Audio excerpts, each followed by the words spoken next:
दोस्तों, उम्मीद करता हूँ सब खैरियत से होंगे। मैं हूँ आपका अपना जुनेद शेख और आप लोगों को खुशामदीद है मेरे YouTube channel RB earning and tech पे। आज मैं आपको बताऊंगा कि हम HTML में जो है ना वो हेडिंग और पैराग्राफ के टैग को किस तरह से यूज़ करते हैं। तो चलते हैं हम ज़रा अपनी जो है ना वो बुक की तरफ। जो है ना वो प्रीवियस लेक्चर में हम लोगों ने जो देखा था उसमें हमने देखा था कि HTML क्या चीज़ होती है। ये एक टैग्स होते हैं जिनको हम यूज़ करते हैं एक वेबसाइट बनाने के लिए। उसमें हम लोगों ने जो है ना वो सिंगल टैग यूज़ किया था, पढ़ा था। उसके साथ ही पेयर टैग का पढ़ा था। इसके साथ ही एट्रीब्यूट देखे थे कि एट्रीब्यूट होते क्या हैं। और साथ ही जो है ना वो हमने इनकी डिटेल में काफ़ी जो है देखी थी। आप लोगों को डिस्क्रिप्शन में मेरी जो है ना वो पहले वाली वीडियो का लिंक भी मिल जाएगा, आप वहाँ से भी देख सकते हैं। और नीचे आते हैं, हम लोग आज पढ़ेंगे कि HTML में हेडिंग क्या होती है। सबसे पहले हम देखें H1 होती है। ये जो है ना वो HTML की एक जो है ना वो स्पेसिफिकेशन है। उसने जो है ना वो हमें ऑटोमेटिकली जो है ना वो 1 से लेके ना 6 नंबर तक जो है ना वो हमें हेडिंग दी है। इसको हम लोगों ने यूज़ किस तरह से करना है ये देखें। आप लोगों के सामने H1 है, दिस इज़ हेडिंग। ये H1 जो है ना वो 36 साइज़ की होती है, यानी कि 36 पिक्सल की होती है। सेकंड जो है वो 30 की होती है। उससे नीचे जो है वो 24 फिर 80 की होती है। यानी कि हम लोगों ने अगर कोई लोगो वगैरह लेना है या हेडिंग लिखनी है तो उसके लिए हम जो है ना वो H1 ज़्यादा यूज़ करते हैं। तो अपने VS कोड की तरफ चलते हैं तो और देखते हैं कि किस तरह से हम इसे यूज़ कर सकते हैं। सबसे पहले मैं इसकी बॉयलर प्लेट यूज़ करूँगा। नीचे आते हैं, इधर आके हम लोगों ने H1 यूज़ करना है, HEAD।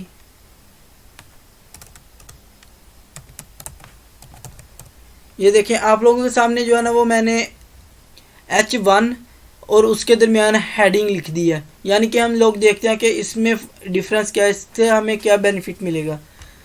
चलते हैं ज़रा क्रोम की तरफ और देखते हैं कि इससे क्या हमें बेनिफिट मिलता है, उसका क्या फ़ायदा है।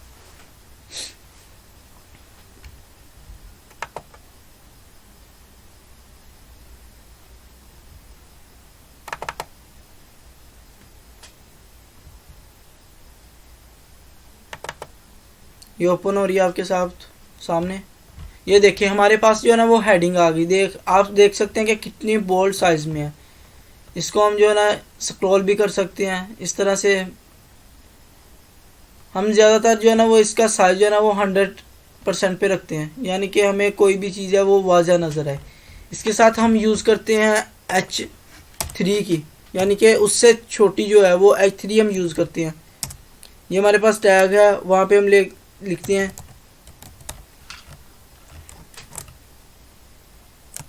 इसको रिफ्रेश करें, आप लोगों के सामने ये देखें हम लोगों ने जो है ना यहाँ पे H1 लिखा हुआ है। H1 के मसन के सबसे बड़ी वाली हेडिंग।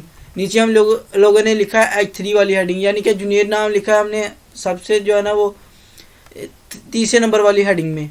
अब नीचे हम जाते हैं, सबसे जो लास्ट वाली है ना 6 नंबर वाली, वो हम यूज़ करते हैं H6। और आपको मैं एक बेनिफिट बताऊं इसका क्या है कि जो हमें जो है ना VS कोड देता है, हम लोग H लिखते हैं ना तो H के आपके सामने देखो कि किस तरह से जो है ना इसकी बॉयलर प्लेट शो होना लग जाती है, यानी कि टैग्स वगैरह आते हैं। हम इनमें से कोई भी यूज़ कर सकते हैं। H6 यूज़ करना हम लोगों ने। यहाँ पे हम लोग लिखते हैं पाकिस्तान, हम लोगों ने लिखा। चलते हैं अपने स्क्रीन की तरफ। तो आप लोग खुद ही देख सकते हैं ये जो H1 वाली है ये कितनी बोल्ड है। उससे नीचे वाली जो है ना वो जूनियर लिखा है, हमने H3 में लिखा है, तो कितनी वो जो है ना वो सिंपली लिखी गई है कि यानी उससे छोटा साइज़ है। जो सबसे छोटा साइज़ है ना वो ये है। और इसका साइज़ मैं आपको बता देता हूँ कितना होता है, यानी कि इसका साइज़ होगा 10 पिक्सल के बराबर। हेडिंग जो है ना वो हम यूज़ करते हैं सिंपली जो है ना वो किसी भी चीज़ को लिखने के लिए, कोई भी चीज़ की हेडिंग देने के लिए। यानी कि हम लोगों ने साइड पे लोगो लगाना है, जैसे ये चीज़ लिखी है इंट्रो टू HTML, इसको हम लोगों ने बोल्ड करना है, यानी कि ज़्यादा बड़ा लिखना है तो हम लोग H1 का यूज़ करेंगे। अगर हम लोगों ने इस तरह का नेविगेशन बार वगैरह बनाना है तो हम लोग जो है ना वो छोटी जो है ना कोई भी हेडिंग यूज़ करेंगे। इसके नीचे ही हम लोग स्क्रॉल थोड़ा सा करते हैं और देखते हैं कि HTML पैराग्राफ्स क्या होते हैं, यानी कि P टैग जो है ना वो हम किस लिए यूज़ करते हैं। आप लोगों ने देखा होगा कि नंबर पे मैं आपको बताऊंगा HTML में पैराग्राफ टैग का यूज़ किया, यानी कि पी टैग का इस्तेमाल किया है। पी टैग हम किस लिए यूज़ करते हैं, किसी भी जो है ना वो पैराग्राफ को लिखने के लिए। यानी कि आप लोगों ने देखा होगा कि जो आपकी बुक्स वगैरह होती हैं उसमें 3-4 लाइनें जो है ना फुल लिखी होती हैं और लास्ट पे जो है ना वो एक लाइन हाफ लिखी हुई होती है। वो किस वजह से लिखी होती है, वो पैराग्राफ की शक्ल दी जाती है। अक्सर हम लोग मजमून वगैरह लिखते हैं, ऐसे वगैरह लिखते हैं इंग्लिश में, तो वो पैराग्राफ की शक्ल में लिखा जाता है। यानी कि हम लोग उसे जो है ना वो सिंपली एक पेज पे जैसे कहते हैं कि लिखे जाना, वो नहीं काम करते। हम लोग जो है ना वो किसी भी चीज़ को खूबसूरती उसकी बनाने के लिए, उसको खूबसूरत बनाने के लिए हम जो है ना वो पी टैग का यूज़ करते हैं। जैसे कि ये देख सकते हैं हम लोगों ने फर्स्ट लाइन कंप्लीट लिखी है यहाँ पे, उसके बाद नीचे जो है ना वो फिर हमने छोटी सी लाइन लिखी है। अब मैं आपको बताता हूँ कि हम इसे यूज़ किस तरह से करेंगे। चलते हैं अपने यहाँ पे हम लोग यूज़ करते हैं पी टैग। पी टैग हमारे पास आ गया। हम अब जो है ना वो हम लोगों ने इसमें वर्डिंग लिखनी है कि वर्ड हम किस तरह से इसमें लिखेंगे। तो वर्ड लिखने के लिए हम यूज़ करेंगे लॉरम 20, यानी कि लॉरम के जो है ना वो हमें इस जो है ना वो टैग में जो है ना वो 20 वर्ड चाहिए, तो हम उसके लिए लॉरम का जो है ना वो टैग यूज़ करते हैं। मैं एंटर करता हूँ, आप लोगों के सामने ये देख सकते हैं आप कि मेरे सामने लॉरम के जो है ना वो 20 यूज़ हो गए हैं। अभी चलते हैं अपनी साइड की तरफ और देखते हैं इसे रिफ़्रेश करके। तो आप लोगों के सामने ये देखें, अब मेरे पास जो है ना वो कितनी बड़ी जो है ना स्टेटमेंट आ गई है। यहाँ तक फुल होती तो वो फुली लाइन में आएगी। अब मैं चाहता हूँ कि इससे जो है ना वो आगे वाले जो लाइन है उस पर जो है ना छोटी सी जो है ना वो एक स्टेटमेंट लिखी जाए। उसको हम किस तरह से यूज़ करेंगे वो भी मैं आपको बता देता हूँ।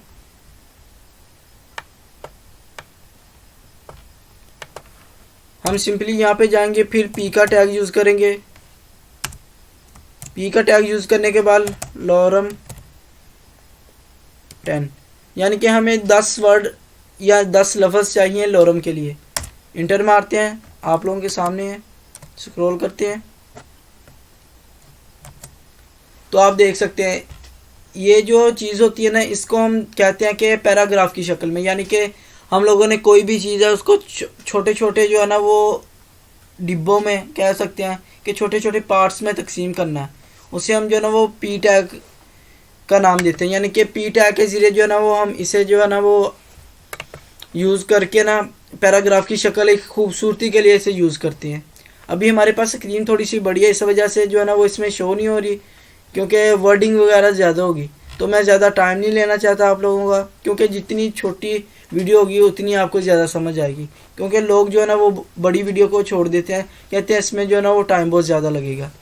तो नेक्स्ट हम लोग देखेंगे इसका बेसिक स्ट्रक्चर, यानी कि HTML का बेसिक स्ट्रक्चर क्या होता है। HTML की ये जो है ना डॉट टाइप HTML, इसका मतलब है कि HTML ने हमें जो है ना वो वर्जन 5 दिया है, ये उसके लिए यूज़ होती है। डॉट टाइप HTML जो है ना वो यूज़ होती है अपने इस वर्जन को आइडेंटिफाई देने के लिए, पहचान देने के लिए ये आप कि कौन सा वर्जन यूज़ कर रहे हैं। उसके साथ हमारे पास एक HTML का टैग होता है, यानी कि जो हम चीज़ बना रहे हैं उसका टैग, ये टैग होने ज़रूरी हैं। यानी कि HTML का हेडर का और इसके साथ जो है ना वो बॉडी का टैग होना लाजमी है। इनके बगैर जो है ना वो आप लोगों की HTML नहीं हो सकती। हेडर के दरमियान जो है ना वो हमारे पास टाइटल होता है, यानी कि टाइटल क्या चीज़ होती है। टाइटल आप देखिए, मैंने गूगल ड्राइव यूज़ कर रहा हूँ, ये भी एक जो है ना वेबसाइट की तरह ही काम कर रही है। ये जो आप लोग देख रहे हैं ना drivegoogle.com, ये हम लोगों की एक जो है ना वो टाइटल है, यानी कि एक चीज़ है, यानी कि उसको हमने कोई नाम दे दिया है। कोई भी चीज़ ओपन करते हैं, अब एक मिसाल मैंने ये पेज ही ओपन किया, इसका टाइटल जो है ना वो HTML बेसिक पेज स्ट्रक्चर है, ये चीज़ है, इसे हम जो है ना वो टाइटल का नाम देते हैं। साथ ही हम लोगों ने H1 की इसमें हेडिंग दी है, इसमें P टैग यूज़ किया है।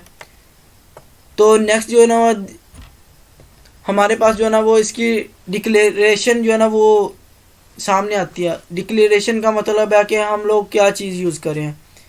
ये डॉट टाइप है ना, यहाँ पे भी आप देख सकते हैं, और as a standard in HTML5, यानी कि हम लोग HTML5 यूज़ करें तो फिर ये वाला वर्ड आता है डॉट डॉक्स टाइप। तो मेरी ये वीडियो अच्छी लगी हो तो प्लीज़ मेरे चैनल को लाइक और सब्सक्राइब कर दें, ताकि मेरी आने वाली हर वीडियो का नोटिफिकेशन आपके पास मिलता रहे। और जो इससे प्रीवियस जो है ना, वो उसका लिंक डिस्क्रिप्शन में आप लोगों को मिल जाएगा, आप वहाँ से भी कर सकते हैं। अगर आप मेरा साथ देंगे तो अल्हम्दुलिल्लाह हम पूरी जो है ना वो वेब क्रिएट करने का तरीका सीख सकते हैं HTML CSS जावा स्क्रिप्ट के ज़रिए।